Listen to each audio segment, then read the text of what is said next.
મારા ઘટમાં બિરાજતા શ્રીનાથજી યમુનાજી મહાપ્રભુજી મારા ઘટમાં બિરાજતા શ્રીનાથજી યમુનાજી મહાપ્રભુજી।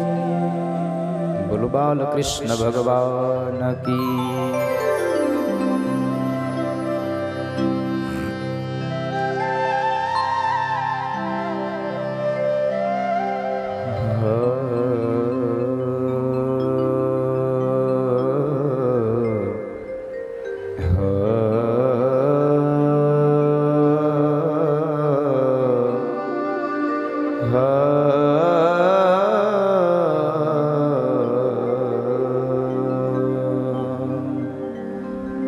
શ્રી કૃષ્ણ ગોવિંદ હરે મુરારે હે નાથ નારાયણ વાસુદેવ જીહવે પિબસ્વા મૃતમે તદેવ ગોવિંદ દામો દર માધવેતી ગોવિંદ દામો દર માધવેતી।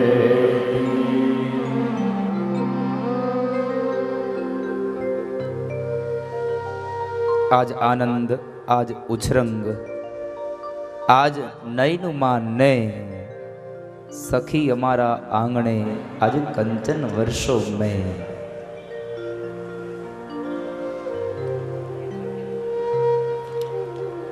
અષ્ટમ સ્કંદની પૂર્ણાહુતિ કરી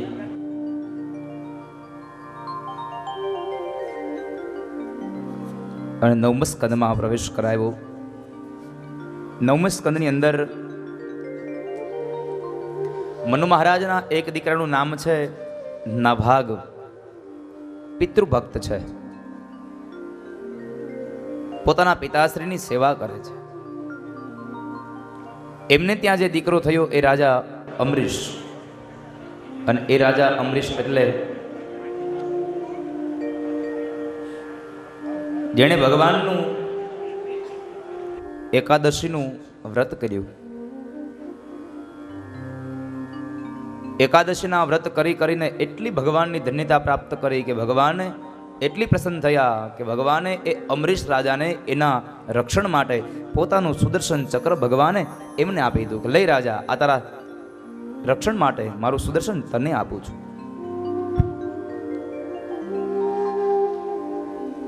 સુદર્શન ચક્ર ભગવાને રાજાને આપ્યું છે, કારણ એણે એકાદશીના વ્રત કર્યા છે, નિર્જળા વ્રત કર્યા છે એકાદશી। કેટલા લોકો એકાદશી કરો છો? કરવી જ જોઈએ તમારે। ધન્ય એકાદશી, એકાદશી કરીએ તો વ્રજ સુખ પામીએ। ધન્ય એકાદશી, એકાદશી કરીએ તો વ્રજ સુખ પામીએ। ધન્ય એકાદશી, એકાદશી કરીએ તો વ્રજ સુખ પામીએ। એકાદશી, એકાદશી કરીએ તો વ્રજ સુખ પામીએ।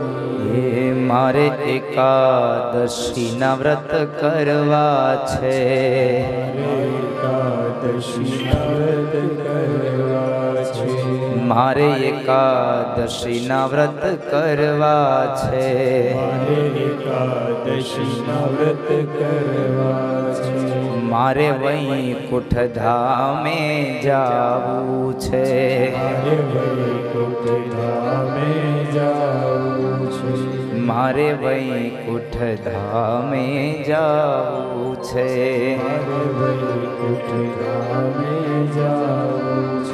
ધન્ય એકાદશી, એકાદશી કરીએ તો વ્રજ સુખ પામીએ. એકાદશી કરીએ તો સુખ પામીએ. આ એકાદશી છે એ મેર છે. એકાદશી ભગવાન પાસે પહોંચવાનું એક સાધન છે. હાથમાં માળા ફેરવો. એકાદશી ભગવાન પાસે પહોંચવાનું એક સાધન છે. હાથમાં માળા ફેરવો. તમે માળા ફેરવો એટલે મેર આવે, પછી મેરથી આગળ વટી જવાનું, પાછું વળવાનું. કેટલા લોકો માળા ફેરવો છો?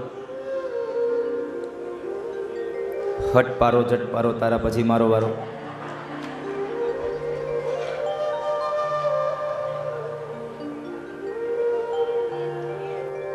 પાછું વળી જવાનું. હા, મેરથી માળા ફરી જાય.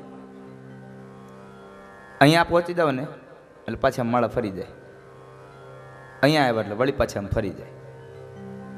આ મેર છે એ બ્રહ્મ છે. બ્રહ્મ સુધી પહોંચાય, બ્રહ્મથી આગળ ન જવાય સાહેબ. પરમાત્મા સુધી પહોંચાય, પરમાત્માને વટીને આગળ ન જવાય. એમ એકાદશી છે એ બધી તિથિઓનો મેર છે. એકાદશીના વ્રત કરજો.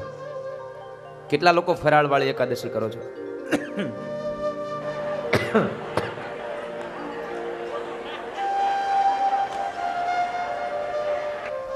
તો હું કવિ જ રહેતા હશો ને?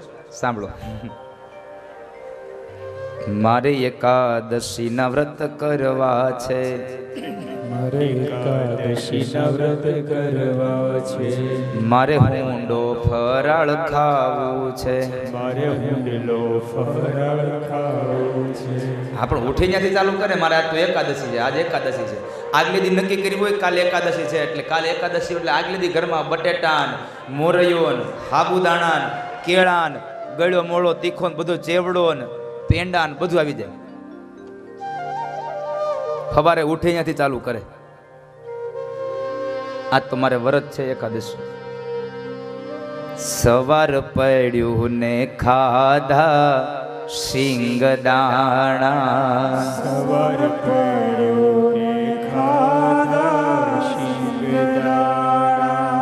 સવાર પડ્યું ને ખાધા શિંગદાણા.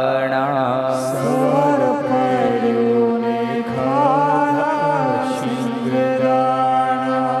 બપોર પડ્યું ને લીધા સાબુદાણા. મારે શ્રાવણ મહિનાના એક ટાણા. બપોર પડ્યું ને લીધા સાબુદાણા. મારે શ્રાવણ મહિનાના એક ટાણા. માંડ બપોર પડે, સાબુદાણાની ખીચડી, મોરૈયાની ખીર, સૂકી ભાજી, વળી રાજગરાના લોટની થોડી કમથી પૂરી કરે 7-8 દર. તીખો ચેવડો ખાય થોડોક એટલે વળી પછી તીખું ભાવે નહીં એટલે વળી પાછા એની હારે મીઠાઈ ખાય.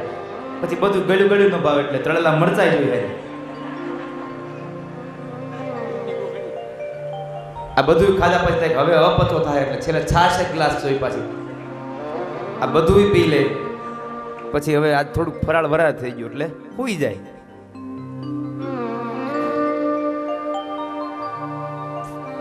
આપણે શબ્દનો અપભ્રંશ કરી નાખ્યો છે. ખરેખર ફરાળ નથી, ત્યાં શબ્દ છે ફળ આહાર. તમે જે દિવસે ઉપવાસ રહ્યો તે દિવસે ફળ ખાઓ, પણ આપણે તો ફરાળ કરી નાખ્યું. અને એ પણ ફળ કેવું હતું? તુલસી પત્ર ઉપર રહે એટલું ફળ જમવાનું. આપણે તુલસી પત્ર હજી નથી ભૂલી ગયા હો. તુલસી પત્ર તો રાખ્યું છે આપણે, પણ ખાલી ચેન્જ એટલો કરી નાખ્યો કે પેલા તુલસી પત્ર નીચે મૂકતા, માથે ફરાળ મૂકતા, હવે ફરાળ મૂકી માથે તુલસી પત્ર મૂકી. જરાય ફેર નથી કર્યો.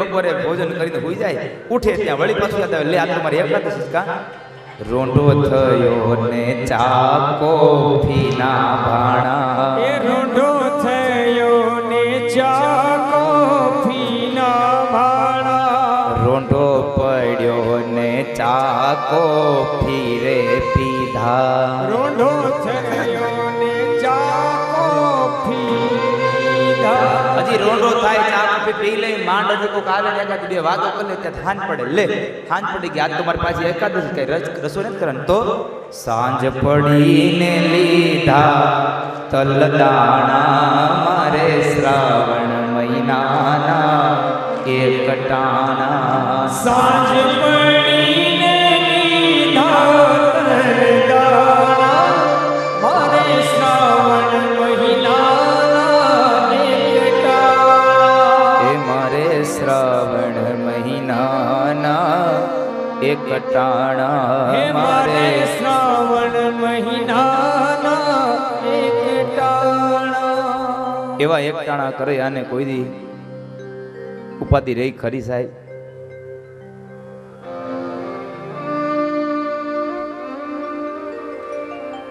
એકાદશી કરો તો સાહેબ ફરાળ ન કરશો ફળ આહાર કરજો ને હું તો ત્યાં સુધી કહું છું કે તમે એકાદશી ન કરો તોય કાંઈ નહીં તમે ભૂખ્યા ન રહી શકતા હોય તો કાંઈ નહીં મેં પહેલા દિવસે કીધું હતું ઉપવાસ નહીં કરો તો ચાલશે પણ જિંદગીમાં આ જીવનમાં ઉપાસના જરૂર પડશે ઉપાસના કરજો ભગવાનનું ધ્યાન ધરજો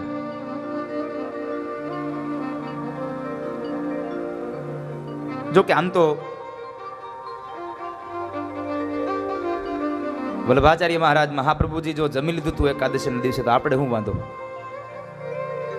ખબર છે ભગવાને ખીચડી ખાધી હતી મહાપ્રભુજીએ કેટલા લોકોને ખબર છે ક્યાં ખાધી હતી એકાદશી રહ્યા ને ભગવાન મહાપ્રભુજીએ ખીચડી આરોગી લીધી અને છતાં પણ એની એકાદશીનું વ્રત ન તૂટ્યું કારણ કે પ્રસાદનો મહિમા છે સાહેબ જગન્નાથપુરી જાઓ ને તો ત્યાં દરરોજ ખીચડી મળે પ્રસાદમાં ખીચડી હોય એકાદશના દિવસે બરાબર મહાપ્રભુજી ક્યાં ગયા હવે પ્રસાદનો અનાદર તો કરાય નહીં એટલે અનાદર થાય નહીં એટલે બપોરના બરાબર પ્રસાદ લેવા આવ્યા એટલે જગન્નાથપુરીની એક ખીચડી મહાપ્રભુજીના હાથમાં આવી હવે વિચાર કરે છે શું કરવું આખી રાત્રિનો સમય બાકી છે હાથમાં ખીચડી છે પ્રસાદને મૂકી ન દેવાય કારણ કે પ્રસાદ એ અન્ન નથી સાહેબ જમનાસો જળ નહીં તુલસીસો વૃક્ષ નહીં મહાપ્રસાદ અન્ન નહીં મહાપ્રસાદને જો પ્રસાદના રૂપમાં લેવામાં આવે તો એ મહાપ્રસાદ અન્ન નથી એ પ્રસાદ છે સાહેબ હું સત્યનારાયણ ભગવાનની કથામાં જાઉં એટલે કહેતો કે તમે લોકો પ્રસાદનો અનાદર ન કરશો આપણે એકાદશી રહ્યા હોય કંઈક વ્રત ઉપવાસ હોય તો આપણે પ્રસાદ આવે એટલે એને આપણે માથા ઉપર ચડાવીને એને મૂકી દઈએ આપણે ન ખાઈએ પણ મહાપુરુષો કહે છે અને એનો સત્ય દાખલો અહીંયા વલ્લભાચાર્ય મહારાજ કે પ્રસાદ આવે તો પ્રસાદને પ્રસાદના રૂપમાં લેજો એને પ્રસાદના રૂપમાં ગ્રહણ કરશો તો તમારો ઉપવાસ નહીં તૂટે એટલે આ વાત સાંભળે ને પછી જે ઉપવાસ રહ્યા હોય એ પડ્યો ભરે હવે દાદાએ કીધું છે કે ઉપવાસ નહીં તૂટે પણ પડ્યો ભરવા નહોતું કીધું મેં પ્રસાદના રૂપમાં પ્રસાદ લેવાની વાત કરી હતી પછી તો બાજુવાળાનો વારો ન આવે પડ્યા એટલે હાથમાં ખીચડી રાખી પ્રસાદ રાખીને વખાણ માંડ્યા કરવા વાહ રે વાહ દીનાનાથ તે આજ મારા ઉપર કેટલી કૃપા કરી તારા પ્રસાદનો હું અધિકારી બન્યો તે મને લાયક બનાવ્યો અને તારો પ્રસાદ મારા હાથમાં આવ્યો આમ આખી રાત વલ્લભાચાર્ય મહારાજે એકાદશીની રાત પૂરી થાય ત્યાં સુધી એમણે ભગવાનના પ્રસાદના માત્ર વખાણ જ કર્યા કરે અને જેવી દ્વાદશીનો ભાગ શરૂ થાય એટલે એ જ સમયે વલ્લભાચાર્ય મહારાજે જગન્નાથપુરીની પ્રસાદમાં મળેલી ખીચડી ભગવાનની આરોગી અને એનો જયઘોષ ત્યાં જગન્નાથપુરીમાં થયો. જગન્નાથપુરીનો જયઘોષ થયો છે સાહેબ. એ પ્રસાદની ખીચડી પણ માણસ અનાદર ન કરે તો અમરીશ રાજાએ ભગવાનનું વ્રત કર્યું. એકાદશીના વ્રતને લઈ અને અમરીશ રાજા ભગવાનના કૃપાપાત્ર બન્યા છે. ભગવાને સુદર્શન ચક્ર એમને આપ્યું એની રક્ષા માટે. ત્યારબાદ એ જ વંશમાં આગળ જતા ત્રિશંકુ નામના રાજા થયા. એમાં હરિશ્ચંદ્ર નામના રાજા થયા અને એમાં આગળ સગર ચરિત્રની કથા છે. સગર ચરિત્રની કથામાં ગંગા અવતરણની કથા છે કે 60,000 સગરપુત્રો કપિલ મુનિના ક્રોધાગ્નિને લઈ અને બળીને ભસ્મ થયા. ત્યારે એ જ વંશમાં આગળ જતા જે અંશુમાન નામનો એક રાજા થયો, એમણે કપિલ મુનિને વાત કરી, બાપજી અમારા 60,000 સગરપુત્રોને મુક્તિ કેમ મળે? તો કહે છે ગંગા અવતરણ થાય તો એને મુક્તિ મળે. ગંગા અવતરણ થાય તો મુક્તિ મળે. એ શબ્દો સાંભળ્યા એટલે અંશુમાને માં ગંગાનું આરાધન કર્યું છે, એનું વ્રત કર્યું, એનું તપ કર્યું, જપ કર્યા. ગંગા પ્રગટ ન થયા. અંશુમાનનો દીકરો દિલીપે પણ માં ગંગાની આરાધના કરી, છતાં પણ માં ગંગા પ્રગટ ન થયા. અને એ દિલીપનો દીકરો ભગીરથે માં ગંગાની આરાધના કરી એટલે ગંગા પ્રગટ થયા છે. આપણે એમ કહેશું કે દિલીપ અને અંશુમાને પ્રાર્થના કરી એ વ્યર્થ ગઈ. આ તો ભગીરથ ગંગાને લઈ આવ્યા છે. વાત સાચી છે, ભાગીરથી ગંગા કહેવાય છે, પણ આગળના બે વ્યક્તિએ કરેલું ફળ ક્યારેય વ્યર્થ નથી ગયું. અંશુમાન અને દિલીપે જે વ્રત કર્યું એ વ્રત નિષ્ફળ નથી ગયું. અંશુમાન અને દિલીપનું કરેલું તપ હતું, એ તપના પ્રભાવને લઈ અને સગર ચરિત્રોની અંદર જેટલા પાપ હતા એ પાપ બળીને ભસ્મ થતા ગયા. અને જ્યારે ભગીરથનો વારો આવ્યો ત્યારે પુણ્યનો ઉદય થયો અને એ સમયમાં પુણ્યના ઉદયને લઈ અને માં ગંગાનું પ્રાગટ્ય થયું છે. બહુ સીધી વાત છે. તમે મંદિરે જાઓ, તમે શ્રીફળ લઈને જાઓ અને શ્રીફળ વધેરતા હો, 1 ઘા કરો, 2 ઘા કરો, 3 ઘા કરો અને ત્રીજા ઘાએ શ્રીફળ વધેરાય તો શું આગળના 2 ઘા તમારા ખાલી ગયા? નહીં. આગળના 2 ઘાએ તમારા શ્રીફળને નરમ બનાવ્યું, એટલા માટે ત્રીજા ઘાએ શ્રીફળ વધેરાયું છે. કારણ કે કરેલું ક્યારેય કોઈનું વ્યર્થ જતું જ નથી. ભગીરથે ગંગાના અવતરણની વાત કરી. ભગીરથે ગંગાના અવતરણને લાવ્યા છે. ભગવાન શિવની જટામાં એ ગંગા અવતરણ થયું અને ત્યારબાદ 60,000 સગરપુત્રોને એના ભસ્મો પર જ્યારે ગંગાનું જળ ફરી વળ્યું તો 60,000 સગરપુત્રોને મુક્તિ મળી. અને ત્યારથી કહેવાય છે કે કર્ણ કડકો હાડકો જો ગંગા તટ જાય એના કુળમાં કોઈ દી ભૂત સર્જે નહીં ભાગીરથી. માણસના અસ્થિને તો કાંઈ નહીં, પણ નાનો એવો અસ્થિનો ટુકડો પણ જો ગંગાજીમાં પધરાવવામાં આવે તો એના કુળમાં કોઈ દી કોઈ પ્રેત ન થાય, કોઈ ભૂત ન થાય. કર્ણ કટકો હાડકો જો ગંગા તટ જાય એના કુળમાં કોઈ દી ભૂત સર્જે નહીં ભાગીરથી. એવી ગંગા અવતરણની કથા બતાવી અને ત્યારબાદ એ જ વંશમાં આગળ જતા સૌદાસ થયા. ત્યારબાદ ખટવાંગ નામના રાજા થયા, જેણે 2 ઘડી એટલે કે 48 મિનિટમાં માત્ર મુક્તિ મેળવી લીધી. ત્યારબાદ એને ત્યાં રઘુ થયા, રઘુને ત્યાં પૃથુસ્રવાને ત્યાં અજને ત્યાં દશરથ અને દશરથને ત્યાં ભગવાન મર્યાદા પુરુષોત્તમ રામ પધારે એની કથા છે. રામ જન્મની ઓર જવું છે. મર્યાદા પુરુષોત્તમ રામ પધારે એની કથા છે. અને એ રામની કથા માટે અયોધ્યામાં જવું પડે અને અયોધ્યામાં પ્રવેશ કરાવતા રામચરિતમાનસમાં ગૌસ્વામી તુલસીદાસજી મહારાજ લખે, અયોધ્યાનું આખું દર્શન કરાવ્યું. કેવું છે અયોધ્યા, કોણ છે અયોધ્યાનો રાજા? અને રામચરિત કહે છે, અવધપુરી રઘુ કુલમની રાવું,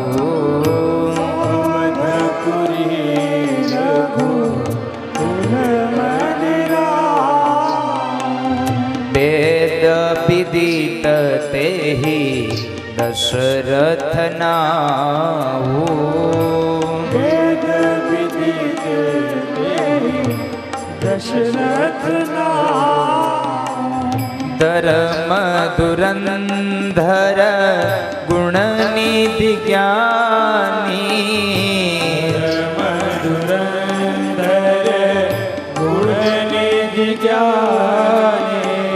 ધર્મ ધુરંધર ગુણનિધિ જ્ઞાની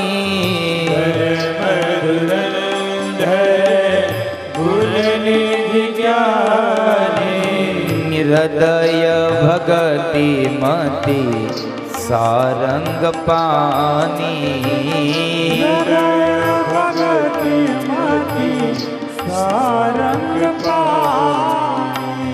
હૃદય ભગતિ મતી સારંગ પાની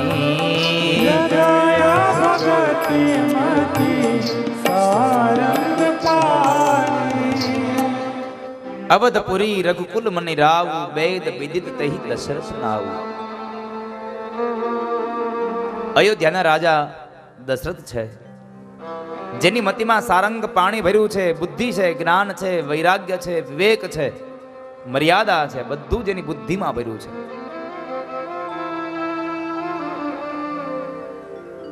ધર્મ ધુરંધર ગુણ નિધિ જ્ઞાની, ધર્મ ભર્યો છે. ત્રણ રાણીઓ છે, કૌશલ્યા, કૈકેયી અને સુમિત્રા.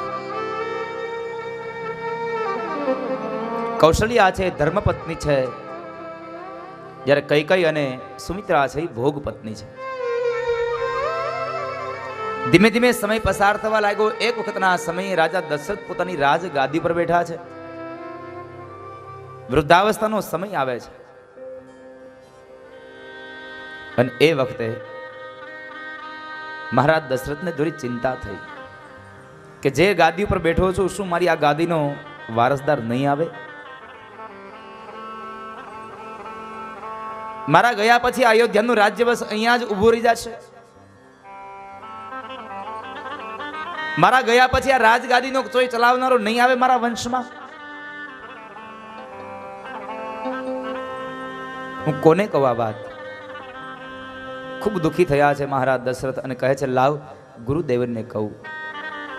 વશિષ્ઠ મહારાજને કહેવા માટે મહારાજ દશરથ નીકળ્યા. રામચરિત માનસ કહે છે, ગુરુ ગૃહ ગયો તુરત મહિપાલા ચરણ લાગી કરી વિનય વિશાલા. ગુરુ ગૃહ ગયો તુરત મહિપાલા ચરણ લાગે કરે વિનય વિશાલા. વશિષ્ઠ મહારાજના આશ્રમે જઈ વંદન કરીને કહે છે, બાપજી બધી વાતનું સુખ છે, પણ જે ગાદી ઉપર બેઠો હોય એ ગાદીનો વારસદાર નથી. મારે ગાદીનો વારસદાર નથી. શું મારે ત્યાં દીકરાઓ નહીં આવે? દીકરાઓ નહીં જન્મે? વશિષ્ઠ મહારાજ કહે છે, રાજા આમ દુઃખી ન થાવ, ધીરજ રાખો. ધરહુ ધીર હોય સુતચારી ત્રિભુવન વિદિત ભગત ભયહારી. ધરહુ ધીર હોય સુતચારી ત્રિભુવન વિદિત ભગત ભયહારી. રાજા થોડી ધીરજ રાખ. તારા ઘરે એક નહીં 4 દીકરાઓ થશે અને એ પણ સામાન્ય દીકરાઓ નહીં હોય, તારા કુળને 4 ચાંદ લગાડે એવા દીકરાઓ હશે. થોડી ધીરજ ધર. પણ એના માટે એક તારે યજ્ઞ કરવા પડશે. તારે પુત્ર કામેષ્ટી યજ્ઞ કરાવવો પડશે. બાપજી આપ જે કહો તે કરાવવા તૈયાર છું, જો મારા ઘરે સંતાન થતા હોય તો. વશિષ્ઠ મહારાજ શૃંગી ઋષિ બોલાવ્યા અને પુત્ર કામેષ્ટી યજ્ઞ કરાવે છે. પુત્ર કામેષ્ટી યજ્ઞ થાય, ભાવ સહિત બધા લોકો આહુતિ આપે છે. અને એ સમયે જ્યારે બીડું હોમવાનો સમય થયો ત્યારે ભગવાન સ્વયં યજ્ઞનારાયણ યજ્ઞકુંડમાંથી પ્રગટ થયા અને એ ખીરનો એક ચરુ એક પાત્ર લઈને પ્રગટ થયા છે. વશિષ્ઠ મહારાજના હાથમાં આપીને કહે છે, લ્યો મહારાજ ઋષિવર, આ કૌશલ્ય આદિ નારીઓને ખવડાવજો. વશિષ્ઠ મહારાજે એ પાત્ર દશરથના હાથમાં આપ્યું. દશરથ મહારાજે કૌશલ્યાને આપ્યું. કૌશલ્યાએ પ્રસાદ લીધો. થોડો પ્રસાદ કૈકેયીએ લીધો અને એમાંથી જે વધ્યો એના 2 ભાગ કરી અને સુમિત્રાને આપે છે. સુમિત્રાએ પણ 2 ભાગનો પ્રસાદ લીધો છે. પ્રસાદનો એક એક કવન જ્યાં ઉદરમાં ગયો, નવી ચેતનાઓ જાગી, નવું કંઈક એવું વાતાવરણ મંગળ થવા લાગ્યું. 3 રાણીઓ સગર્ભા બની છે. પોતાના ઓરડાની અંદર ભગવાનને પ્રાર્થના કરે, માને પ્રાર્થના કરે છે કે હે માં, એક દીકરો આપો ને અમારો ખોળાનો ખૂનનાર આપો. આપણે પણ રાંદલ તીડી ત્યારે ગઈએ છીએ. ધોયો ને દફોયો મારો સાડલો રે માં, ધોયો ને દફોયો મારો સાડલો હે માં. ધોયો ને દફોયો મારો સાડલો, છેડાનો જાલનાર, ખોળાનો ખૂંદનાર, દ્યોને રાંદલમાં વાંજિયા મીણા રે લાગે દોયલા રે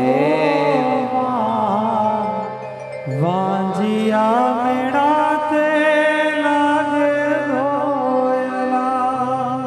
એક ખોળાનો ખૂંદનાર દ્યો મને. અમારા આંગણાને અમે લીપીને એવા તૈયાર કર્યા છે, પણ એક પગલીનો પાડનાર નથી અમારે ત્યાં. લીપ્યું ગુપ્યું રે મારું આંગણું હો માં, લીપ્યું ગુપ્યું રે પગલીનો પાડનાર, દ્યોને રાંદલમાં વાંજિયા મીણા રે લાગે દોયલા હો માં. વાંજિયા મેળા તે લાગે દોયલા. સગર્ભા નારીઓ ભગવતી માં આરાધના કરે છે. જગદંબાને કહે, માં એક ખોળાનો ખૂનનાર અમને આપો ને. સમય ધીમે ધીમે વ્યતીત થવા લાગ્યો અને બરાબર કહેવાય શિયાળો ગયો અને ઉનાળાની શરૂઆત થઈ. ફાગણ માસ ગયો, ચૈત્ર માસ આવ્યો, એકમ બીજ ત્રીજ આમ કરતા કરતા ચૈત્ર માસની અંજવાળી નોમ આવી સવારનો સૂર્ય ઉદય થાય અને એ નવમીનું વર્ણન કરતા મારો તુલસી લખે છે સાહેબ, જોગ લગ્ન ગ્રહ બાર તિથિ સકલ ભયે અનુકૂળ, ચર અરુ અચર હર્ષજુત રામ જન્મ સુખમૂલ.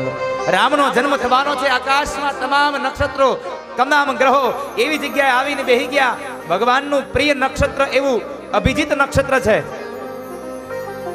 અને મર્યાદા પુરુષોત્તમ રામ જન્મ લેવાના છે. એટલે આકાશમાં દેવતાઓ પુષ્પના ટોપલાઓ લઈ લઈને તૈયાર થયા. આજ અમારો રાઘવ પધારે છે. મર્યાદા પુરુષોત્તમ રામ આવે છે. અને શું એ ચૈત્ર મહિનાની નવમીનો એ વર્ણન રામચરિત માનસ કહે છે.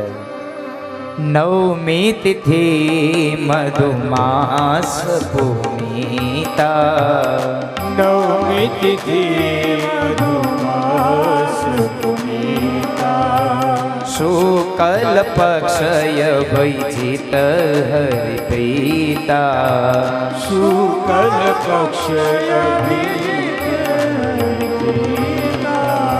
મધ્ય દિવસ યતિ શીતલ ધામા, મધ્ય દિવસ